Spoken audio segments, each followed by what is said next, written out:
호세아 3장 1절에서 5절 말씀 볼게요. 호세아 1장부터 3장까지 오늘 보는 날이고요. 호세아서는 이제 지금까지 살펴봤던 남유다와 그리고 북이스라엘의 멸망 이후의 포로기 그 전에 있었던 한참 전에 있었던 이야기를 우리가 다루게 됩니다. 호세아 3장 1절에서 5절 말씀 우리 같이 한 목소리로 천천히 읽도록 하겠습니다. 여호와께서 내게 이르시되 이스라엘 자손이 다른 신을 섬기고 건포도 과자를 즐길지라도 여호와가 그들을 사랑하나니 너는 또 가서 타인의 사랑을 받아 음녀가 된 그 여자를 사랑하라 하시기로 내가 은 15개와 보리 한 호멜 반으로 나를 위하여 그를 사고 그에게 이르기를 너는 많은 날 동안 나와 함께 지내고 음행하지 말며 다른 남자를 따르지 말라.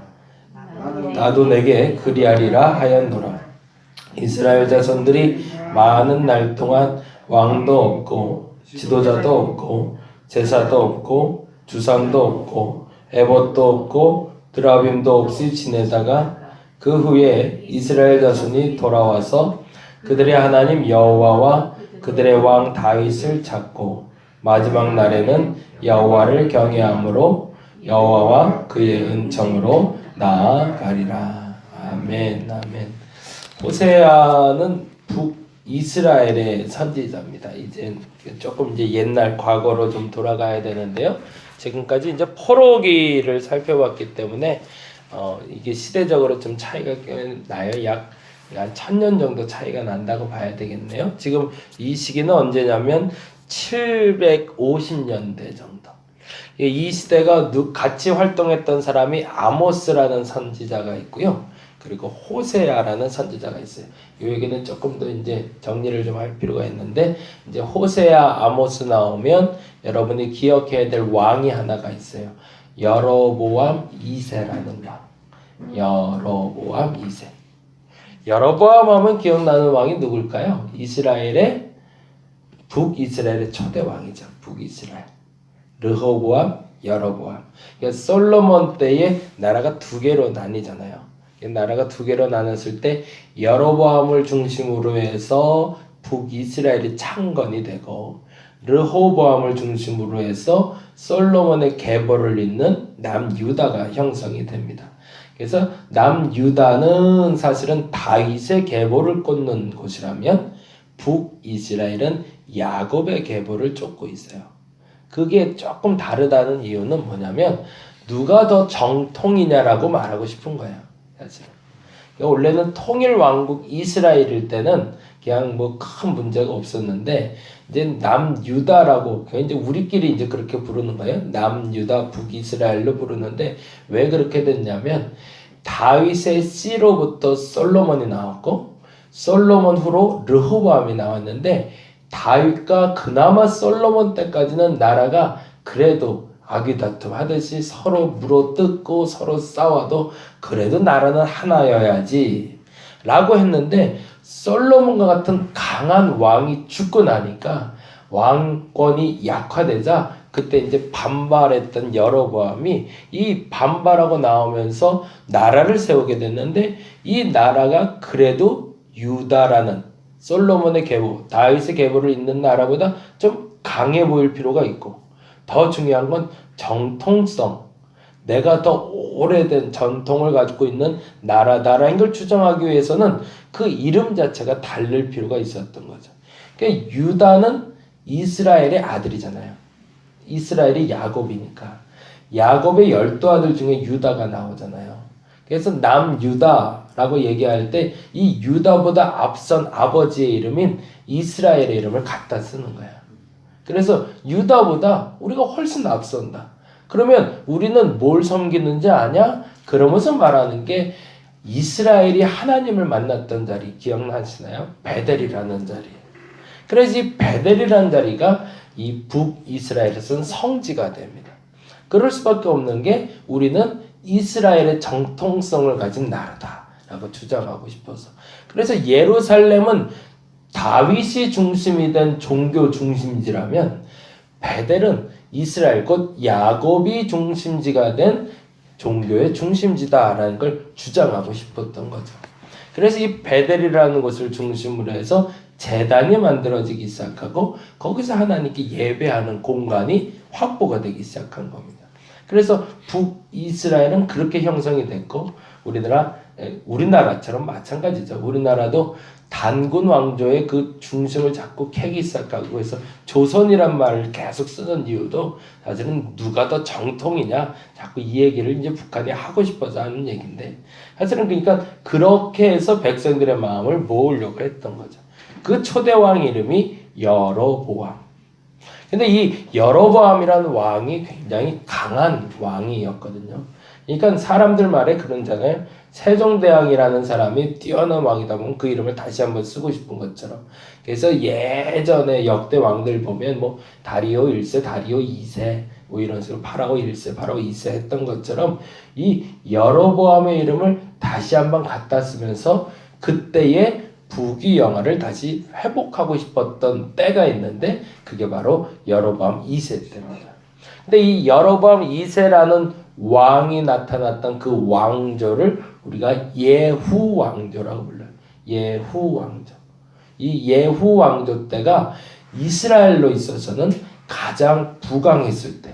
우리가 잘 아는 아합 왕은 우리가 좀 잘 알잖아요. 아합 왕은 그래도 우리 이세벨하고 싸웠고 엘리야 엘리사 때 그때 유명한 왕이기 때문에 북이스라엘인 왕은 아합은 참 잘 아는데 이 아합 때와 이 예후 왕조 때의 여로보암 2세 때가 북이스라엘이 가장 번성했을 때입니다. 근데 사람이 이상해요. 어려울 때 죄 짓는 일은 거의 없는 것 같아요. 이게 편해지면 죄를 짓더라고요. 편해지면. 그래서 가장 죄가 북이스라엘이 가장 쌓였을 때가 언제냐면 아합 왕 때고요. 그리고 또 하나가 바로 여로보암 2세 때입니다. 서로 간에 논쟁하고 싸우느라고 하나님 섬기는 일보다 스스로를 더 높이는데 노력했던 때. 그때가 바로 여로보암 2세 때입니다. 그래서 이 여로보암 2세 때를 절정기로 해서 이스라엘, 북이스라엘입니다. 이제 말할 때 이스라엘은 북이스라엘을 말해요. 북이스라엘은 하얀 길로 접어들게 돼요. 이게 최고의, 그러니까 자기들끼리 얘기할 땐 최고의 절정기지만 역사가들이 얘기할 땐 그때부터 나락으로 떨어지기 시작한 때죠. 인생의 최고 절정기라고 여겼을 때 그때 하나님을 더 깊이 알았다면 그때가 지속됐겠지만 그 인생의 절정기에서 하나님을 놓쳐버리니까 가라앉기 시작한 이스라엘을 보게 되는 것. 근데 그때 활동했던 선지자 중에 호세야라는 사람이 있었던 겁니다. 호세야의 이름은 우리가 잘 아는 대로 예수라는 여호수아라는 이름과 같은 동일한 이름이 됩니다. 구원자라는 뜻을 갖고 있어요. 이 호세아라는 사람이 중요한 이유가 또 하나가 있는데 이 호세아는 12 이제 소선지서를 이제 보게 될 텐데 12 소선지서 중에 유일하게 북이스라엘 사람의 선지서입니다. 그게 조금 달라요. 그게 왜 의미가 있냐면요. 지금 북한 말하고 남한 말이 다르잖아요. 우리가 몇 년 됐죠? 갈라진 지가 이제 70년 됐는데 70년만 돼도 나라의 언어가 달라져요. 쓰는 용어가 다르고요. 그리고 말 자체가 아예 어느 말은 아예 못 알아듣겠어요. 방언이 만들어지잖아요. 우리나라의 표준어는 서울말을 쓴다면 북한의 표준말은 평양말을 쓰는 것처럼 표준어가 달라지니까 표준어에 따라서 그리고 외래어를 사용하는 방법들이 굉장히 차이가 나기 시작해요. 70년만 지나도. 근데 이스라엘과 유다가 갈라진 지 400년 이상이 간단 말이죠. 그러면 그 기간 동안 어떤 일이 벌어졌을까요? 그들의 언어 체계가 달라진 거예요. 교류는 했다고 하지만 우리처럼 그렇게 야박하게 딱 가둬놓고서 절대 못 가게 하고 사실은 이건 아니었거든요. 서로 간에 왕들끼리 서로 결혼도 하고 결혼정책 피우면서 서로 왕래도 있고 그랬던 때긴 하지만 그럼에도 불구하고 서로의 공동체가 나뉘어진 지 100여 년의 시간이 지나다 보니까 언어 체계가 달라진 거예요. 그러다 보니까 호세아가 남긴 언어들은 남유다의 입장에서 봐서는 도저히 못 알아들을 단어들이었던 겁니다. 우리말로 번역이 되어 있기 때문에 그냥 쭉 보는데 시브리어 원어로 봤을 때는 죽어있는 언어들, 찾을 수 없는 언어들이 호세아에서 발견이 되는 거예요. 그래서 문학적으로 호세아라는 이 선지자가 굉장히 중요한 가치를 갖게 됩니다. 왜냐하면 죽어버린 또 다른 시브리어를 발견할 수 있는 계기가 되고 북이스라엘의 언어를 찾을 수 있기 때문에 그렇고요. 더 중요한 건 호세아 이 소서에서가 문학적인 그 필체가 굉장히 수려하고 좋아요. 그래서 이 언어를 연구하는 자들이 호세아서를 굉장히 깊이 연구하고 있습니다. 왜냐하면 더 이상 사용되지 않는 언어이기 때문에. 북이스라엘이 멸망한 다음엔 남유다 언어가 시브리어가 됐고, 그래서 그 시브리어를 공통어로 사용하다 보니 더 이상 북이스라엘 언어에 대해서는 활용을 하지 않고 사용하지 않으니까 사람들에게 잊혀진 언어였던 거죠. 아마도 우리나라도 그렇게 될걸요. 남북이 통일돼서 한국이 중심이 되기 시작하면 북한말이라는 게 이제 사라질 겁니다. 그리고 그 언어 체계에 대해서 우리가 이제 잊어버리고 말 거예요. 그러니까 그게 보존되는 것이 좋으냐, 보존되지 않는 것이 좋으냐는 설왕설래가 있긴 있겠지만 역사적인 가치나 문학적인 가치를 봤을 때 그 언어들을 우리가 보존하는 것 자체만으로도 굉장히 중요하겠죠. 근데 이스라엘의 독특한 특징과 우리나라의 독특한 특징은 우리말을 아직도 지켜내고 있다는 데 있습니다. 불과 우리도 한 35년간의 일제강점기를 겪으면서 일본 애들이 가장 마지막에 하고 싶었던 게 우리말을 없애는 거였잖아요. 왜냐하면 말이라는 건 민족성을 말하기 때문에 그렇습니다. 그래서 호세아의 언어를 통해서 북이스라엘을 읽는 것이 호세아서입니다. 근데 반면에 동시대에 활동했던 사람 중에 또 한 사람이 있는데 아모스가 있어요. 근데 아모스와 호세아를 같이 읽어야 되는 이유는 호세아는 북이스라엘 사람으로 북이스라엘의 예언을 한 사람이라면 아모스는 남유다 사람들인데 북이스라엘 예언한 사람이에요. 그래서 아모스가 북이스라엘 건너가서 예언하다가 뺨도 맞고 욕도 먹고 그런 장면이 나와요. 그러니까 남한 사람이 북한에 가서 니들 망할 거야 얘기하는데 누가 좋아하겠어요. 그러니까 얻어맞고 내려오는 그게 아모스의 모습인데 그러다 보니까 차이가 어떻게 나타나냐면 이제 뭐 여러분 잘 읽어서 알겠지만 호세아는 사랑의 선지자 그리고 아모스는 공의의 선지자 이렇게 얘기해요. 하나님의 양면을 우리가 보게 돼요. 근데 더 재미난 건 왜 그럴까라는 걸 우리는 쉽게 읽을 수가 있어요. 왜 그럴까요? 왜 호세아는 사랑으로 채찍질하고 아모스는 공의로 채찍질을 했을까?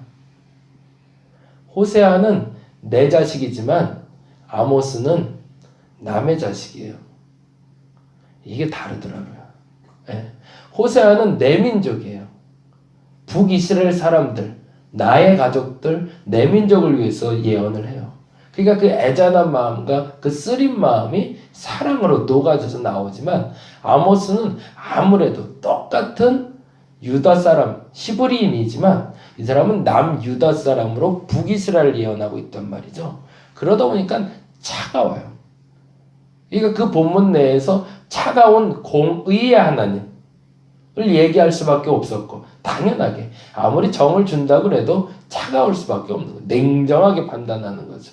근데 호세아는 아무리 때려도 그래도 내 자식은 내 자식이라 그걸 더 감싸고 싶은 그 애절한 마음이 느껴지는 게 바로 호세아입니다. 이 마음을 가지고 전체를 읽어가시면 이제 호세아서, 아모스서, 이제 미가서, 스바냐, 스갈 쭉 같이 읽어가실 수 있습니다.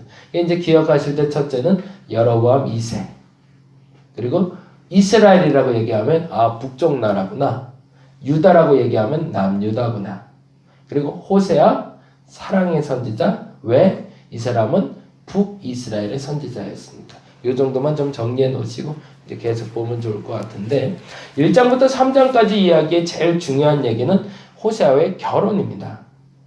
호세아가 처음에 하나님께 말씀을 듣는데 그 말씀의 시작은 결혼하라였어요.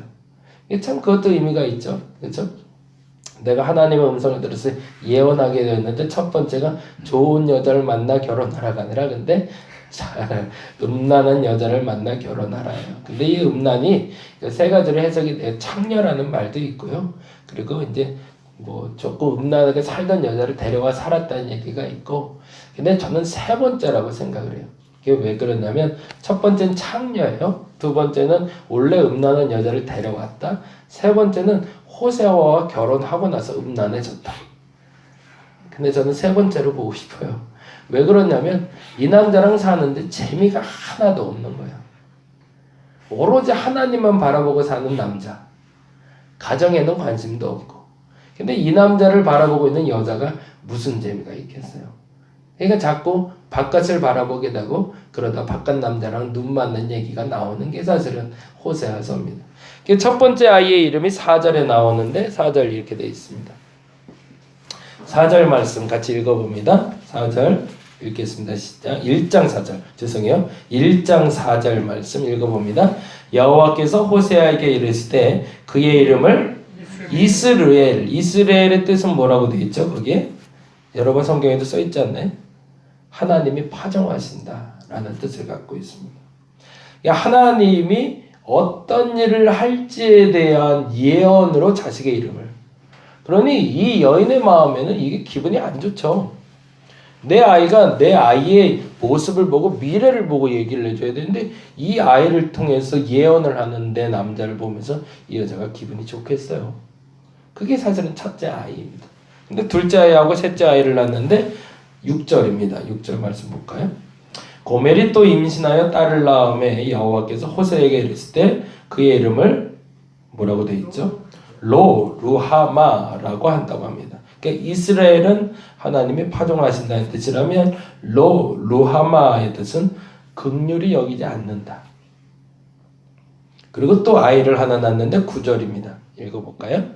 여호와께서 이르실 때 그의 이름을 로암미. 아이가 둘이 났어요. 하나는 긍휼히 여기지 않는다. 루하마. 로암미는 내 백성이 아니라. 그래서 학자들의 얘기가 저도 그게 맞다고 하는데 호세의 아이들이 아니었을 거다. 외간 남자와 아이를 배서 들어온 거죠. 그러다 보니까 두 번째 아이는 내가 긍휼히 여기지 않겠다. 그랬는데 또 하나를 배 갖고 들어온 거야, 이 여자가. 어떤 남자인지 모르겠는데. 그러니 이건 내 백성 아니다. 이건 내 거 아니야. 라고 얘기했다는 게 맞을 걸로 보입니다. 근데 거기까지로 되면 호세아는 결별할 생각이었을 것 같아요. 내 백성도 아니고 긍휼히 여기지 않을 거니까 나. 근데 무서운 건 3장이죠. 빨리 넘어가야 되는데 오늘 얘기가 길었네요. 3장 1절입니다. 같이 한번 읽어봅니다. 여호와께서 내게 이르실 때 이스라엘 자손이 다른 신을 섬기고 건포도 과자를 즐길지라도 여호와가 그들을 사랑하나니 너는 또 가서 타인의 사랑을 받아 음녀가 된 그 여자를 사랑하니. 이게 너무너무 싫은 거죠. 선지자를 비참하게 만드는 일인 거죠. 내가 한 여인을 사랑하게 됐는데 그 여인이 음탕한 일을 해서 아이를 둘이나 낳아갖고 왔는데 바깥 어떤 남자인지도 모르는. 그래서 그 둘을 내가 아이라고 지금 얘기하고 있는데 그 와중에 이 여인을 다시 데려와서 사랑하라고 그러니 하나님 이게 뭡니까? 나를 너무 비참하게 만들지 않습니까? 그 표현이 어디서 나오냐면 2절에 나와요. 2절 볼게요. 같이 한번 읽어봅니다. 내가 은 15개와 보리 한 호멜 반으로. 그 다음에 뭐라고 되어 있죠? 예, 나를 위하여라고 되어 있어요. 그 여인을 위해서가 아니에요. 누굴 위해서 데려온 거예요? 나 호세아가 하나님의 말씀 들으려고. 그거는 순종이지 사랑은 아니었던 거죠. 그게 사실은 호세아의 진심이었던 거죠. 그 여인을 다시 사랑하는 거는 어려워요. 그런데 하나님께 순종은 해야 되는 거죠. 그래서 데려왔다는 얘기가 호세아가 고멜을 다시 데려오는 얘기입니다. 근데 그때 충격적인 얘기를 듣는 게 바로 그 마음이 내 마음이다라는 거죠. 그 비참함이 내가 너희를 품는 마음과 똑같다라는 하나님의 마음과 오버랩이 되는 거예요. 그러니까 하나님의 마음을 호세아가 알게 된 거죠. 그때부터 진짜 선지자가 탄생하기 시작합니다. 뭐가 시작되기 때문에요? 하나님의 음성을 들을 수 있기 때문이 아니라 음성을 듣는 이가 하나님의 마음을 알게 되니 진짜 선지자가 되더라는 거죠. 진짜 그리스도인의 탄생은 기도를 잘하는 데 있지 않습니다. 하나님의 음성을 듣는 데 있지 않습니다. 하나님의 음성을 듣고 그 다음에 뭘 하는 데 있을까요? 그 마음을 아는 데 있습니다. 그 비참함, 그 억울함, 그 속상함, 그 아쉬움, 그 행복함을 아는 사람이 하나님의 사람이 되는 거예요. 저와 여러분이 오늘 기도하실 때 그 마음을 가졌으면 좋겠습니다. 주님의 음성을 듣게 하옵소서, 주님의 뜻을 알게 하옵소서. 우리 이렇게 기도해요. 근데 거기에 하나를 더 붙였으면 좋겠습니다. 하나님의 마음을 알게 하옵소서. 그러면 진짜 선지자로 탄생하기 시작하더라는 겁니다. 저와 여러분이 그러한 그리스도인이 되기를 간절히 바랍니다. 기도하겠습니다. 우리가 기도합니다. 그리고 하나님이 내 마음 알아주기를 원합니다. 틀린 얘기는 아닙니다. 그렇게 해서 내 마음이 하나님께 들키고 하나님께 들켜진 내 마음 때문에 내가 원하는 것이 이루어지는 것을 우리는 기도라고 불러왔습니다. 근데 선지자들은 다르게 얘기합니다.